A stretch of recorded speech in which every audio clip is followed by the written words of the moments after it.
meus amigos e meus irmãos, tudo bem com vocês?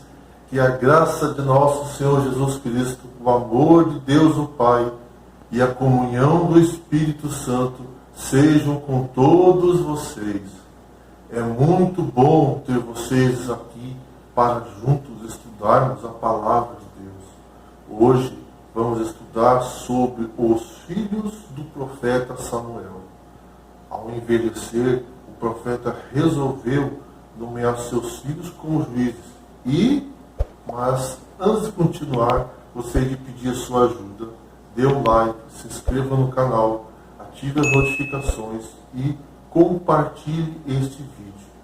Bom, vamos orar? Bendito és tu, Senhor nosso Deus, Rei do Universo.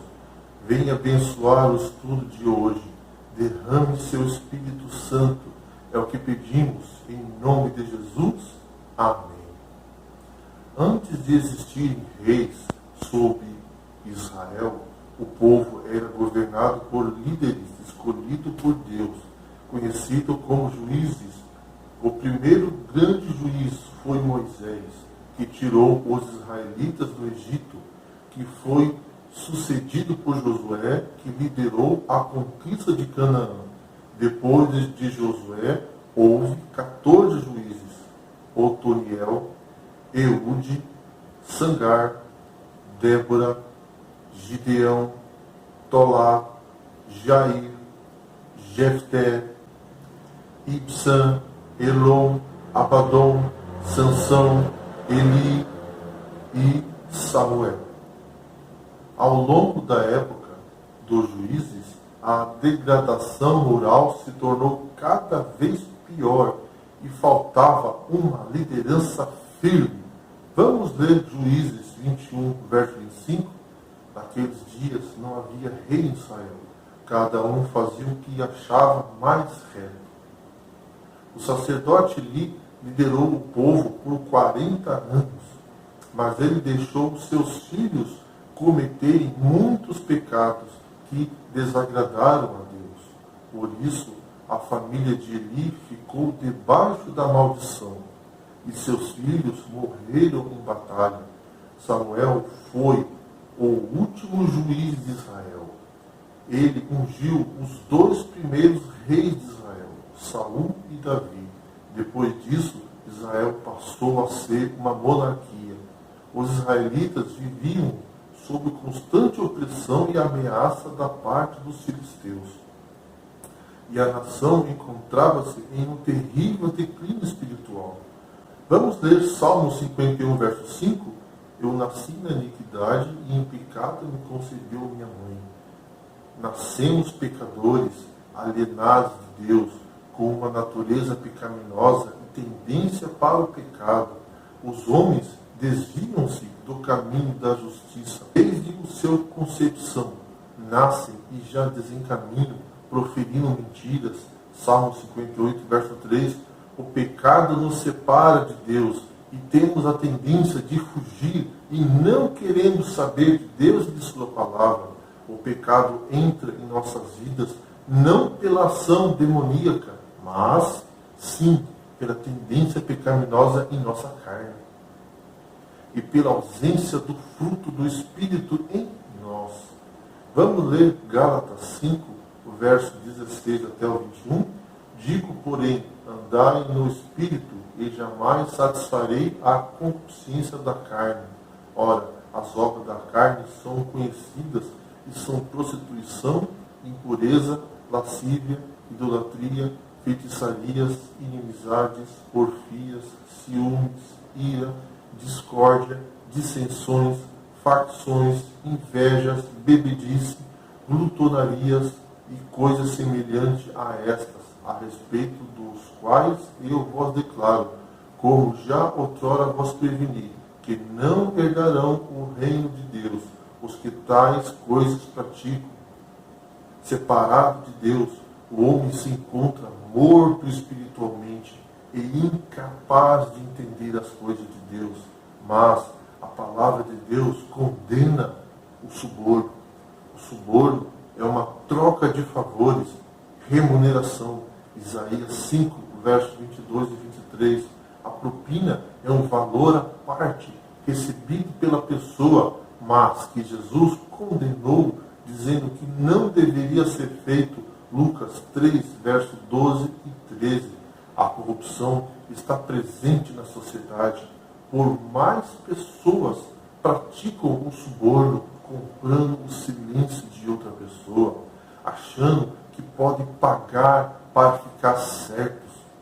Outros já vivem da chamada propina, vendendo seus serviços e recebendo dinheiro ilícito. Precisamos saber o que as pessoas fazem quando chegam ao poder e lutar contra a injustiça. Isaías capítulo 1, verso 23. Deus vê tudo o que é feito em secreto. Provérbios 15, verso 3. E um dia toda a corrupção será desmascarada. Marcos 4, 22. Precisamos mudar os valores mundanos, ensinando os princípios do Evangelho para criar uma nova mentalidade, Romanos 12, 1 e 2. A Bíblia diz que o Senhor se manifestava a Samuel desde quando ele era muito jovem. Samuel foi um líder profundamente espiritual, sacerdote, e o último e o mais importante dos juízes, e o primeiro a organizar a escola dos profetas.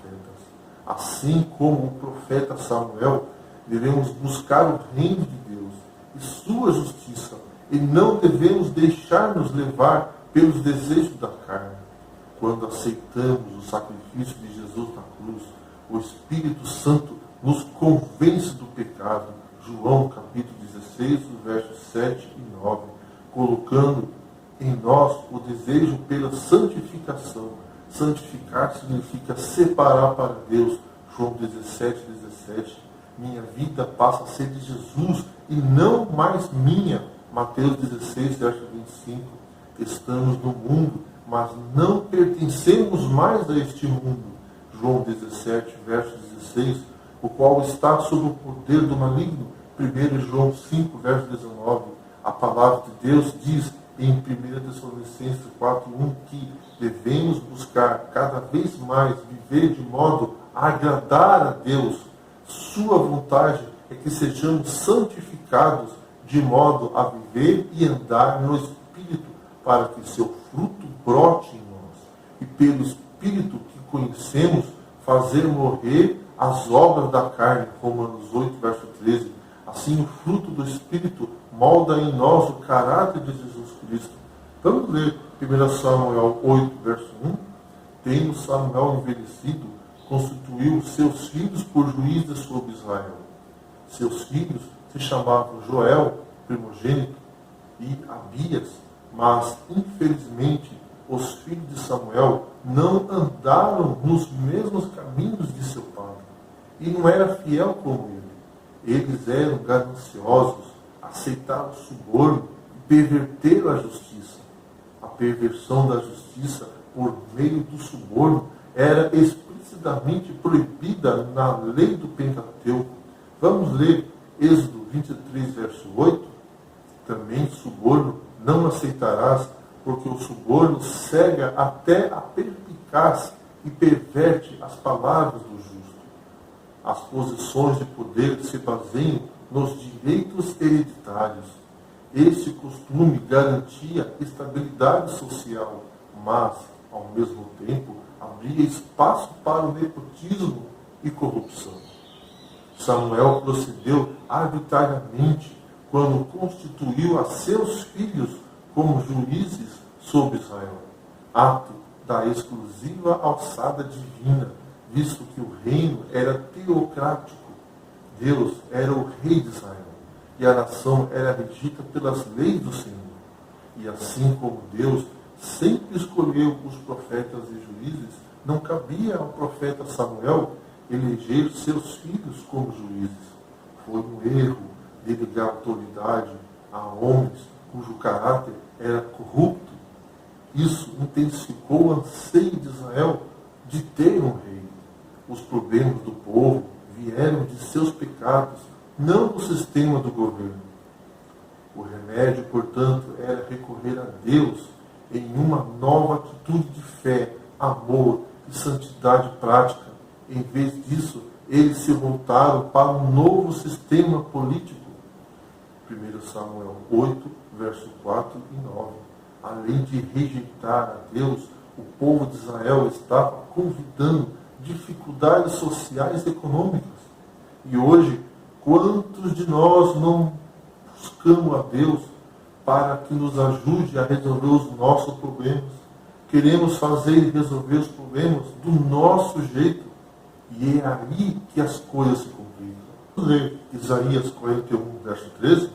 Porque eu, o Senhor teu Deus, te tomo pela tua mão direita e te digo, não temas que eu te ajudo.